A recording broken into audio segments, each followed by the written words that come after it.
Hello my lovely student, welcome again to my channel. So आज मैं आपके लिए फिर एक न्यू वीडियो लेके आई हूँ। जैसे कि आपको पता है आपका लास्ट एग्ज़ाम इंग्लिश का है, अंग्रेज़ी का, यूपी बोर्ड वाले बच्चों का। तो उसी से रिलेटेड मैंने सोचा आपके साथ कुछ इंपॉर्टेंट टॉपिक्स शेयर कर दिए जाएँ। इससे पहले की वीडियो में मैंने आपको 2023 का यानी कि 2023 का पेपर रिव्यू शेयर किया था, जो कि यूपी बोर्ड वाले बच्चों का हुआ था। तो उस रिव्यू को ज़रूर जाके देखिएगा, क्या पता उसमें से कोई ना कोई क्वेश्चन आपके एग्ज़ाम में रिपीट हो जाए। क्या वो लिटरेचर पोर्शन हो सकता है या ग्रामर पोर्शन हो सकता है, कुछ भी हो सकता है। तो आपके लिए बहुत ही बेनिफिशियल होगा वो पेपर, तो आप जाके ज़रूर वॉच कीजिए। मैं उसका लिंक डिस्क्रिप्शन में डाल दूँगी। बात करते हैं आज की वीडियो में। तो आज मैं आपके लिए लेके आई हूँ class 12 most important central idea for your exam. जो एग्ज़ाम में ज़्यादातर ये सेंट्रल आइडिया ज़रूर ऑप्शन में होते हैं। आपके 3 ऑप्शन होते हैं, आपको एक सेंट्रल आइडिया लिखना रहता है और आपके 4 मार्क्स के होते हैं। क्या पता इसमें से कोई एक सेंट्रल आइडिया आपके पेपर में आ जाए। और मैं आपको सबसे सिंपलेस्ट और ईजी लैंग्वेज में लेके आई हूँ, ताकि आपको याद करने में भी आसानी होगी और लिखने में भी आसानी होगी और आपके नंबर भी अच्छे मिलेंगे। सो स्टार्ट करते हैं today's topic, most important central ideas for your exam. तो मैं आपके लिए टॉप 3 सेंट्रल आइडिया लेके आई हूँ, जो इन तीनों में से एक तो ऑप्शन में ज़रूर होता है। तो बिना किसी देरी के वीडियो को वॉच करिए। तो देखिए, आपका पहला सेंट्रल आइडिया जो मैं आपके साथ शेयर कर रही हूँ वो है माई मदर एट 66। ये आपके चैप्टर से है सेंट्रल आइडिया। तो जल्दी से देखते हैं सेंट्रल आइडिया क्या कह रहा है। कह रहा है my mother eight 66 is a based on the theme of advancing as. तो माई मदर एट 66 चैप्टर किस पे बेस्ड है? बढ़ती हुई उम्र, एडवांसिंग एज, यानी कि उम्र बढ़ रही है। और उसी उम्र जो बढ़ रही है उसका क्या है? Fear and loss of separation, यानी कि खोने का डर है। और उनकी एडवांसिंग एज यानी कि एज बढ़ती जा रही है, उस उम्र से खोने का डर है उनको, associated with it। the poetess undergoes, poetess क्या कह रहा है? the poetess undergoes a plethora of emotion। अब यहाँ पे आया है plethora of emotion, इसका मीन होता है इमोशंस की अधिकता, यानी कि भावनाओं की अधिकता। यानी कि इनकी उम्र बढ़ रही है तो इन्हें बहुत डर लग रहा है, इनके इमोशंस बढ़ रहे हैं, अधिकता हो रही है। ठीक है, plethora of emotions when she sees her mother। Poetess कह रही है when वो तब अपनी माँ को देखती है, when she sees her mother aging, उनकी उम्र बढ़ रही, बुढ़ापा आ रहा है। and feels the pangs of separation, उनसे बिछड़ने का उनका क्या हो रहा है? एक फील, डर लग रहा है। pangs of separation, अलग होने का।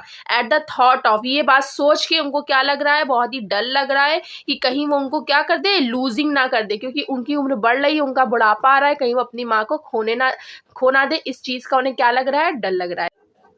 तो आगे देखो, she also wishes for the lost beauty and youth of her mother. तो वो क्या, वो अपनी माँ की क्या हुई? खोई हुई सुंदरता, यानी कि ब्यूटी, और उनकी युवावस्था, तब वो जवान थी, उसकी भी क्या कर रही है? कामना कर रही है। ठीक है, तो ये था माई मदर एट 66, यानी कि उनकी माँ कितने साल की होने वाली थी? एट 66, 66 साल की होने वाली थी। उसी बेस पे आपका सेंट्रल आइडिया है।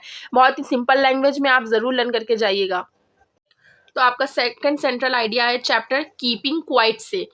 और पहले वाले सेंट्रल आइडिया के पोइटेस कौन है? कमला दास है। ठीक है, और सेकंड वाला आप देखिए क्या कह रहा है कीपिंग क्वाइट में। कह रहा है द पोएट आस्क, पोएट क्या कर रहे हैं? कवि पूछ रहे हैं ऑल द ह्यूमन बींग, सभी नौजवानों से पूछ रहे हैं ह्यूमन बींग से, to stop our worldly activities for a while, कुछ समय के लिए अपने रोजाना की जिंदगी में जो एक्टिविटीज है उसको करना बंद कर दे। एंड स्पेंड, और अपना समय बिताए, our few moments in quiet introspection, कुछ शांत रहे कि अपने मन में सोचे।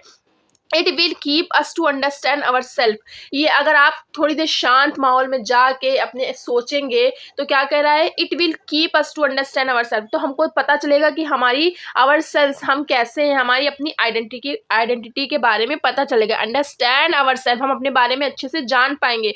मतलब कह रहे हैं हम लोग रोजाना की जिंदगी में इतने ज़्यादा बिजी हो गए कि हम अपने आप को समझ ही नहीं पा रहे, अपने आप को टाइम ही नहीं दे पा रहे कि हम कैसे हैं, कैसे इंसान हैं। तो पोएट यही कह रहे हैं। तो कह रहा है वी आर इन ट्रबल, हम इसी वजह से परेशानी में रहते हैं। ट्रबल मतलब परेशानी में रहते हैं। Because we always remain in hurry, हम हमेशा जल्दबाजी में रहते हैं दुनिया की एक्टिविटीज में।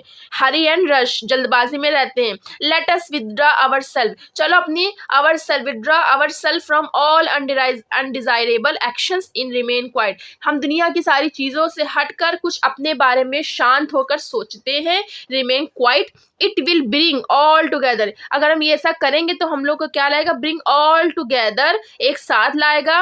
And a feeling of understanding will development, और हम ज़्यादा से ज़्यादा अपने बारे में सोच सकेंगे, सकेंगे, अंडरस्टैंड कर सकेंगे, डेवलपमेंट यानी कि बढ़ावे के साथ हम अपने आप को समझ के अपने आप को बढ़ाव कर सकेंगे, डेवलप कर सकेंगे, ग्रोथ कर सकेंगे।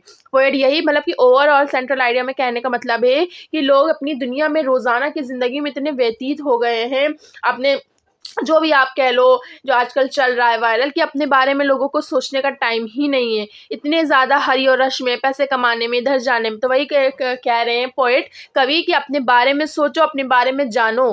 तो यही था सेंट्रल आइडिया कहने का मतलब। और इसके जो है पोएट पी पाब्लो नेरूडा है।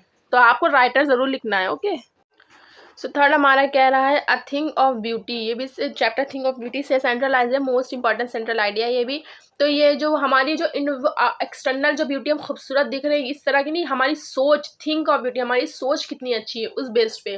तो कह रहा है a thing of beauty is a source of constant Joy. अगर हमारी सोच अच्छी होगी, ब्यूटीफुल होगी, तो हम क्या करेंगे, कांस्टेंट जॉय, यानी कि कह रहा है कहीं ना कहीं हमारी जो सोच है, सोच अच्छी होगी तो कहीं ना कहीं हमें खुशी मिलेगी। तो एक सोर्स ऑफ जॉय है। ठीक है। Beauty can be found everywhere. Beauty सभी जगह पाई जा सकती है। इट इज समथिंग दैट, इसको कुछ ऐसा है that has a ability to transform life.